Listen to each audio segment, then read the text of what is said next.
When you're first getting going, when you're launching a campaign, my strongest advice is almost always just to produce as much stuff as humanly possible and then get some eyeballs on it. So before even thinking about optimizing your marketing, you need to make sure that you're doing a sufficient amount of marketing in the first place. All right, you and me, we gotta have a little chat about marketing metrics and marketing analytics and a little concept known as majoring in the minor. Now, I admittedly take full responsibility here that I have been preaching for a whole lot of years that you gotta know your numbers. You have to understand the metrics and the analytics, and you've gotta understand what's going on in your marketing campaigns in order for you to make the best strategic decisions moving forward.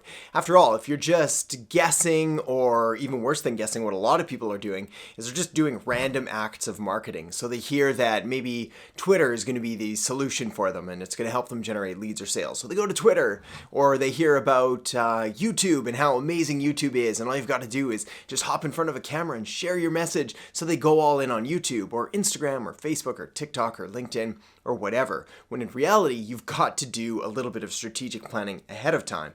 But then what happens is people will go one of two directions. They'll either kind of do these random acts of marketing and start pursuing all these random channels, or they'll be strategic about it and they'll start to really dive in on some good channels that are going to be in alignment with their market and their message and their business model. And that's fantastic. I'm all for that. But this is where things start to get a little bit ugly. You see, what a lot of people end up doing, and the whole reason that I'm making this video is that they start to major in the minor, and they start to obsess over the tiniest little details that are just completely insignificant, totally irrelevant, and they are not going to help you generate more leads, generate more customers, and generate more sales.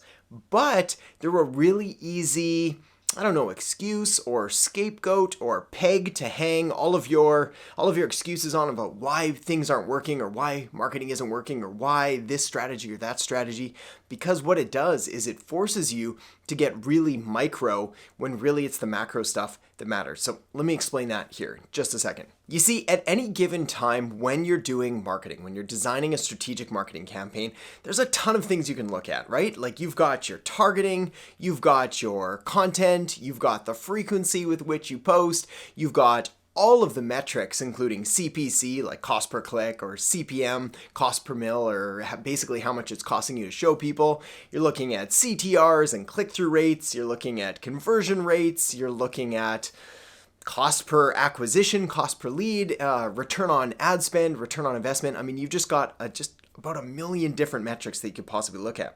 The problem is that especially when you're first getting going with a new strategy or in a new direction, is a lot of these metrics are, well, they're just really not going to help you that much.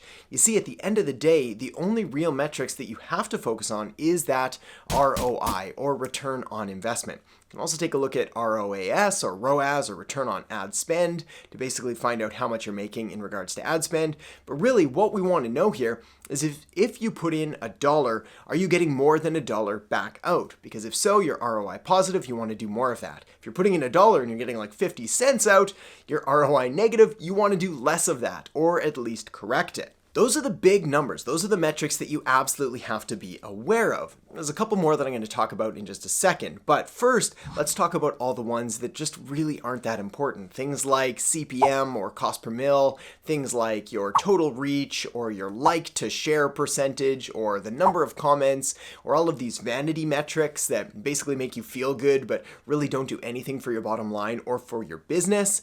Plus, there's all of these metrics like CTR, or click-through rate, and conversion rates and things like that.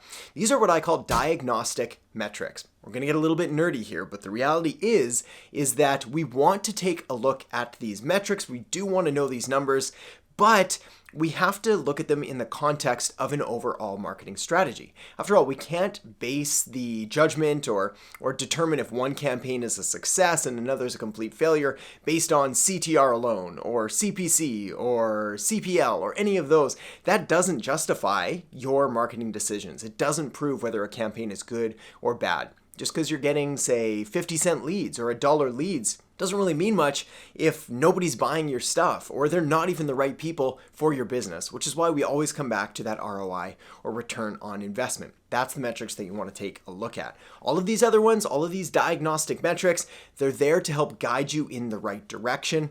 That's pretty much it. All right, the other massive problem that I see when people are taking a look at metrics and analytics, and a lot of the questions that I get, whether it's from a client or from a student or somebody writing in and saying, all right, Adam, can you take a look at all my data? Let me know, what do you think I should do? How should I optimize this campaign? What can I do to make it better? And when I take a look at it, often not surprised, but what I see is just way too little data. There's basically nothing there. So maybe 10 people have seen the ad, or there have been 5 comments, or 30 people have looked at the blog post, and we're trying to essentially get data from this, and it's just not enough. We're not reaching that volume of data to be statistically significant.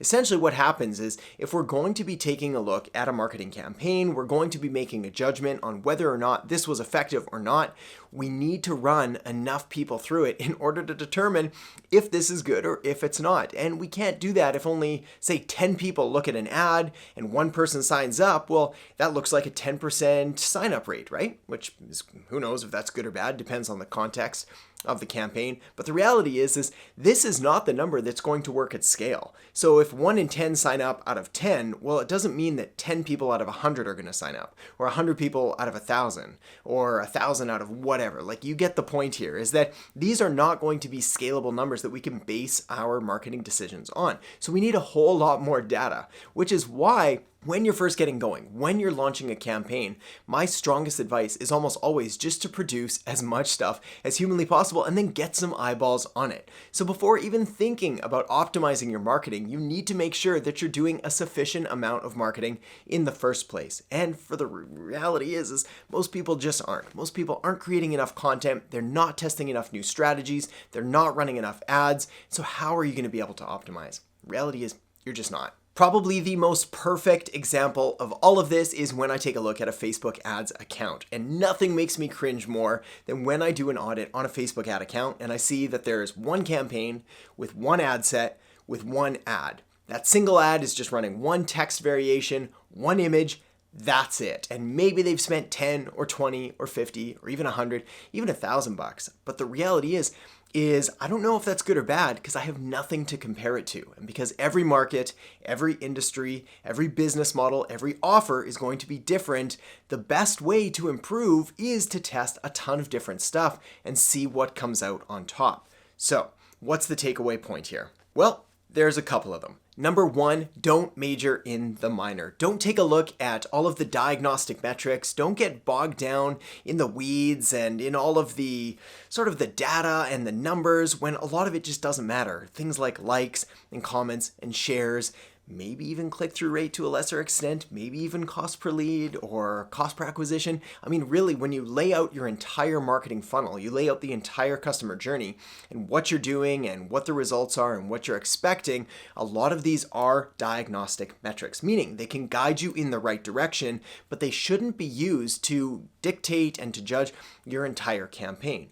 Also, it's good to take a look at these numbers, but allow them to guide you and don't make them the sole focus of your marketing. The job of your marketing isn't to solely get a better click-through rate or to decrease your cost per lead or have the cheapest cost per click that you possibly can. The goal of your marketing should almost always be to acquire a customer, to increase brand awareness, to make a sale, to get a lead, some kind of measurable, tangible, result-focused action. Way too many people are doing unaccountable marketing. Ton of different agencies, ton of people claiming to be marketers and social media marketers are going out there and they're running brand awareness campaigns, they're creating content, they're just blasting it out there, and then they're measuring the wrong metrics. They're judging the effectiveness on a campaign based on solely how many people saw it. Well, doesn't really matter because what if they're not the right people? What if they're not signing up? What if it's not equating to dollars? At the end of the day, again, it all comes down to that ROI, that return on investment. That's what separates the amateurs from the pros. That's what makes you a good